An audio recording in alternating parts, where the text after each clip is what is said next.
Alrighty guys, so why am I calling this emergency quarantine video to kind of like a session here? Well, first of all, we have a 30-gallon BioCube here, which I said I was not going to set up probably ever, maybe not for a while. And the lights are on, there's water in it. You see a goldfish and different types of fish swimming around in it. So more on that later, but all of the regular quarantine fish that were in the 15-gallon are now in this 5-gallon bucket. 17 fish in a 5-gallon bucket, Ben, that's not gonna do. I know. We'll get more to that later. So this tank down here is the 15-gallon quarantine tank that was originally up where the BioCube is now, that held all of the quarantine fish that are in that 5-gallon bucket.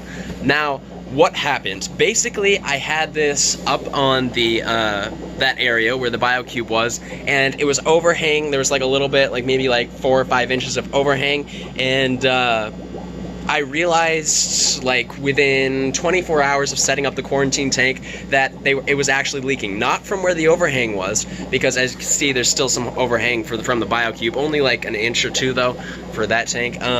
But the overhang for this tank, it was actually in the back of it, on either side. But I couldn't see whether or not it was coming from the corners either. So I ended up stripping all of the original silicone off with a razor blade and resealing it myself, the entire tank, with some new silicone the day after. Now, how I knew that this tank was going to be an issue was when I took it down, I emptied it, I took it down, put it on the floor here. The base frame fell right off the bottom immediately as I took it off the counter here. So I knew as soon as I did that, but even before I stripped the silicone, that there was a problem with this tank already. And I'm glad that happened, because that's really the truthful part of what led to me stripping all of the silicone instead of just some parts, and ending up replacing all the silicone on the tank. Yeah. So now we're going to be talking about the 5-gallon bucket. There's 17 fish in here. Well, another reason why this is considered an emergency quarantine video is because obviously a 5-gallon bucket is not optimal for 17 fish, and some that are at a pretty good 4 to 5 inch size, and some that are at a ½ inch to an inch size. So, you know, you have a mixture of fish in a 5-gallon bucket. Since it's not optimal, you're going to have issues. They've been in here for about 72 hours. I know that's terrible. So you're probably wondering, Ben, why don't you just put them in the BioCube with all these other fish? Well, because just a day ago, my mom, I feel like I've talked about this before, she's a teacher. She has a 55-gallon tank in her classroom where all of these fish came from. There's 7 rosy gold barbs, 2 males, 5 females, and this goldfish. She's had them for about 2 years now, and basically everything in this tank, from the wood to the plants to all the fish, obviously they came from her tank. So the reason I'm not adding my fish in is because I basically have to quarantine my fish before I can put them in here. And since I've only had these fish for a week, I don't know if there's any sicknesses yet. But another part of the emergency is that not only was there sickness in this tank, but there was also, due to the poor setup with 17 fish in a 5-gallon tank, I ended up losing 3 fish. So I lost one of the Parkinson's rainbow fish, one dwarf neon rainbow fish, and one of the 2 pearl gouramis.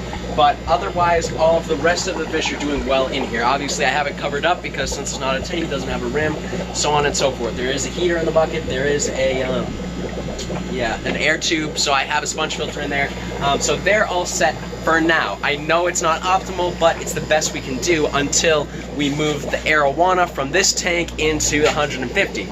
Now the 150, it's been all sealed up, so I can start filling this up ASAP, which I'm probably going to do right after I do this video.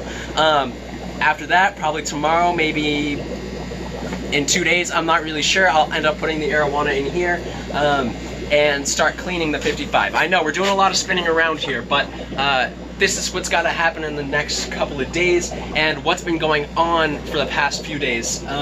So once this is all cleaned out, then immediately, since all of these guys have been quarantined together and they're not being introduced to any other fish, these guys will just be tossed in there. So they'll be out of this 5-gallon and into the 55 within 36 to 48 hours. So it looks pretty good, even though that it's not the best right now. It's going to be much better in the future. So now the big question is, what's going to happen with the 30-gallon tank, which is like right here? Since this tank is now like the official temporary home for my mom's fish from her classroom, where's the quarantine tank gonna go? Well, most likely this tank's gonna have to turn to some form of quarantine. How am I gonna be able to manage that with fish already in it? Well, I might end up, once I've monitored them for about 2 weeks, obviously I've been able to see them at my mom's classroom, not recently, but in the past I have, so they're in pretty good condition. Once I've monitored them here though in my water parameters for about 2 weeks, I might end up moving them in with my 14 fish that I have remaining from the 5-gallon quarantine tank into the 55, which is right below my phone here.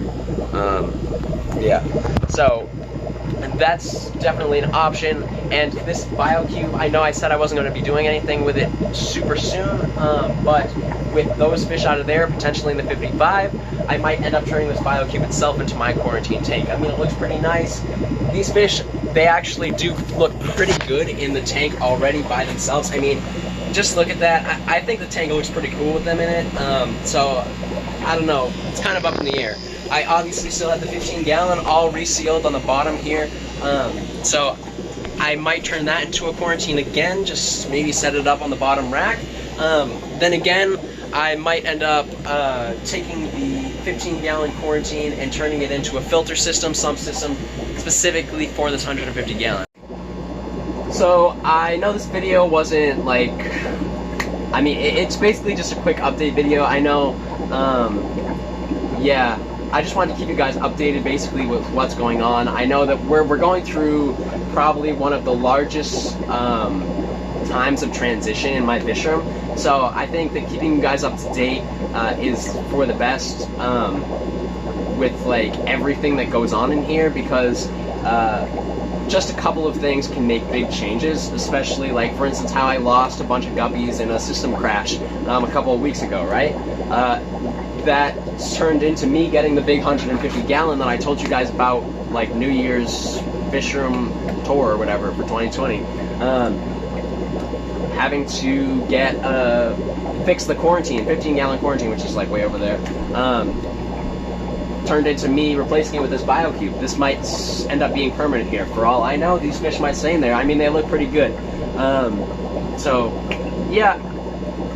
I don't know, let me know what you guys think. If you guys think that these fish should stay in here, if I should make a quarantine tank somewhere else, or if you guys think I should do a DIY for how to make like a sump pump for the 150-gallon here with that 15-gallon tank on the bottom rack over there.